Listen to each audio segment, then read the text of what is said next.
Alright, so we're going to be talking about how to make beats, and in this video I'm going to be installing FL Studio. Now I'm only going to be using the trial version, so if you just type in FL Studio into Google, you can go to imageline.com. They have the download on their website.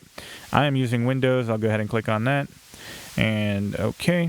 Now you can also buy FL Studio. My understanding is that the only limitation to the trial version is that if you save a project, you cannot open it again.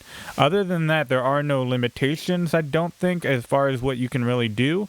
Honestly, I'm the type of person that I don't really go back and modify my old tracks very much. I kind of work on everything at once, but if you are the type of person that is constantly, making changes, or you only want to work on a beat for maybe like 20 minutes and come back to it later, then you're probably definitely going to want to pay for the actual product. You can probably just get the regular Fruity edition, which is only $100. But I think the fact that it's a trial version that essentially gives you access to pretty much anything, you're still able to create beats, and I think that's a really good thing to get you started and learning how to use the program.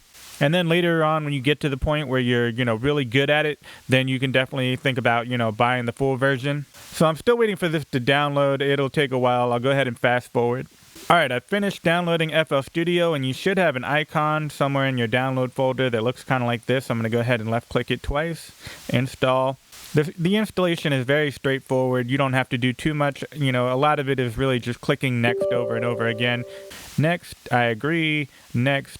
You can choose if you want 64 or 32-bit. If you don't recall, you can type in, if you go to my computer and view your information, you can go to properties, and it will tell you I have a 64 operating system. I just do it for both of them, but you don't have to. But I'll go ahead and click on next, and then next again.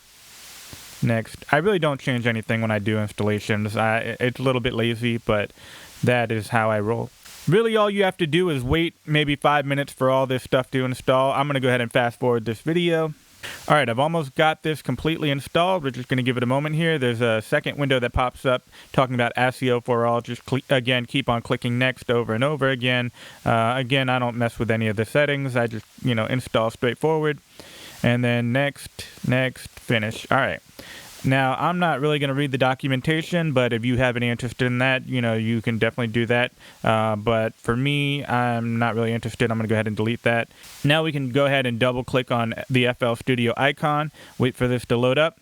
Now, the very first time that you install FL Studio, they always add in this track that they created themselves. Like this one is called it's called No Need to Be Afraid by Anemia. So it'll take a little bit longer to load up the first time than it will every other time that you load it up, unless you've already got like a really big project going on. Alright, now that that is all done being installed, I know it looks very intimidating, a lot going on. Just click on File, and then New, Basic 808 with Limiter. And again, still looks like a lot, but I promise we're going to break everything down, look at it one piece at a time, and it will be a lot easier than I think it looks.